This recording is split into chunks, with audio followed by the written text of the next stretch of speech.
UPSC group 1 screening test అంటే preliminary exam ఈరోజు complete అయింది. 2 పేపర్లు ఈరోజు పూర్తవడంతో రెండో పేపర్ మొదటి పేపర్ కన్నా కొంత కఠినంగా వచ్చింది. రెండో పేపర్లో అర్థమెటిక్ రీజనింగ్ ఎవరైతే బాగా ప్రాక్టీస్ చేసి వెళ్ళారో వాళ్ళకి రెండో పేపర్ కూడా సులభంగానే అనిపించినా ప్రాక్టీస్ చేయకపోతే కొంచెం కఠినం. 2 పేపర్లు కలిపే మెరిట్ చూస్తారు కాబట్టి బాగా ప్రిపేర్ అయిన వాళ్ళు మెరిట్లోనే ఉండే అవకాశం ఉంది. మెయిన్స్ ప్రిపేర్ అవడం మంచిది.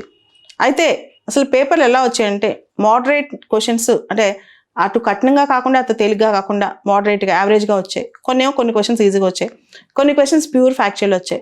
అయితే ఓవరాల్గా 110 పోస్టులకు పైగా గ్రూప్ 1లో ఉన్నాయి కాబట్టి 1:50 సెలక్షన్లో కట్ ఆఫ్స్ కొంచెం ఎక్కువే ఉండే అవకాశం ఉంది. అంటే కట్ ఆఫ్లు అంత తేలిగ్గా తక్కువ కట్ ఆఫ్లు అయితే ఉండవు, బాగానే అధికంగానే ఉండే అవకాశం ఉంది. పేపర్ కూడా కొంత యావరేజ్గా వచ్చింది కాబట్టి.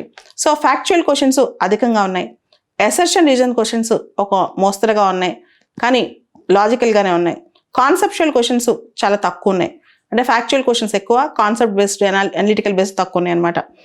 సమయపాలన గురించి పెద్దగా కష్టపడాల్సిన అవసరం లేదు, ఎందుకంటే ఫాస్ట్గానే అయిపోద్ది పేపర్, కొంత ఈజీగానే ఉంది కాబట్టి. ప్రభుత్వ పథకాలకు తగిన ప్రాధాన్యత ఇచ్చారు, రైతు భరోసా ఇలాంటి ప్రోగ్రామ్స్ అన్నింటినీ ఇచ్చారనమాట. తర్వాత ఏపీపీఎస్సీ చైర్మన్ గారు నేను చెప్పిన దాని ప్రకారం 3-4 వారాల్లో రిజల్ట్స్ వస్తాయి కాబట్టి ఎవరైతే బాగా రాసాం అనుకుంటారో వాళ్ళు ఇమీడియట్గా మెయిన్స్ ప్రిపేర్ అవటం మంచిది. APPSC group 1.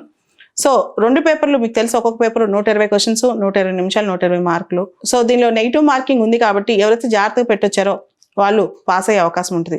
ఓవరాల్గా పేపర్ 1లో చూసుకుంటే పార్ట్ ఏలో హిస్టరీ కల్చర్ క్వశ్చన్స్లో ఎక్కువగా ఏన్షియంట్, మిడివల్, మోడర్న్ అంటే ఇండియన్ నేషనల్ మూవ్మెంట్ సమానమైన ప్రాధాన్యత ఇచ్చారు.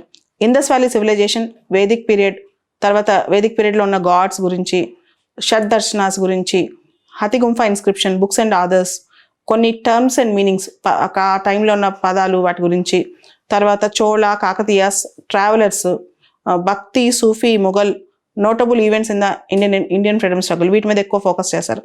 తర్వాత constitution, polity, social justice IR పేపర్లోంచి భారత రాజ్యాంగంలో ప్రియాంబుల్ గురించి, fundamental rights, fundamental duties, parliament, supreme court, tribunals, వీటి మీద ఎక్కువ క్వశ్చన్స్. రాజ్యాంగం ఎలా ఎవాల్వ్ అయింది, evolution of constitution, 7th schedule, 11th schedule గురించి, కాన్స్టిట్యూషనల్ అమెండ్మెంట్స్ గురించి, కాన్స్టిట్యూషనల్ బాడీస్, స్టాట్యూటరీ బాడీస్ గురించి క్వశ్చన్ అడగడం జరిగింది. తర్వాత నెక్స్ట్ పార్ట్ సిలో Indian and AP economy and planning అనమాట. National income, structural changes in the Indian economy, per capital income, 5-year plans, MG NREGA, Beti Bachao Beti Padhao, monetary terms ఉన్నాయి కదా, monetary policy terms, CRR, SLR, తర్వాత tea bills, treasury bills గురించి, NPS గురించి, non performing assets గురించి, పారా banking గురించి, GST గురించి, finance commission chairperson గురించి, Polavaram project గురించి, ఏపీ రీఆర్గనైజేషన్ యాక్ట్ గురించి, వైఎస్ఆర్ రైతు భరోసా గురించి, వీటన్నిటి మీద క్వశ్చన్స్ వచ్చాయి. అంటే ఎకనామిక్ డెవలప్మెంట్ మీద గుడ్ నెంబర్ ఆఫ్ క్వశ్చన్స్ వచ్చాయని చెప్పొచ్చు. తర్వాత జాగ్రఫీలు, పార్ట్ డి జాగ్రఫీ, అంటే దానిలో ఇండస్ రివర్ సిస్టమ్ గురించి, నార్త్ సౌత్ రివర్ సిస్టమ్, వీటన్నిటి గురించి. తర్వాత డెమోగ్రఫీ గురించి, గ్రోత్ గురించి, ఎస్సీ ఎస్టీ సెక్స్ రేషియో గురించి, తర్వాత అగ్రికల్చర్ అండ్ ఫారెస్ట్ యాక్ట్ గురించి, ఫారెస్ట్ యాక్ట్ 1927, తర్వాత టైప్స్ ఆఫ్ గ్రాస్ ల్యాండ్స్ గురించి, minerals, crops, sugar cane, steel industry, వీటి మీద క్వశ్చన్స్ వచ్చాయి. జాగ్రఫికల్ హెరిటేజ్ సైట్స్ గురించి, నేషనల్ పార్క్స్ గురించి, టైగర్ రిజర్వ్స్ గురించి, వీటి మీద కూడా క్వశ్చన్స్ వచ్చాయి. శ్రీ వెంకటేశ్వర నేషనల్ పార్క్ గురించి కూడా క్వశ్చన్స్ వచ్చాయి.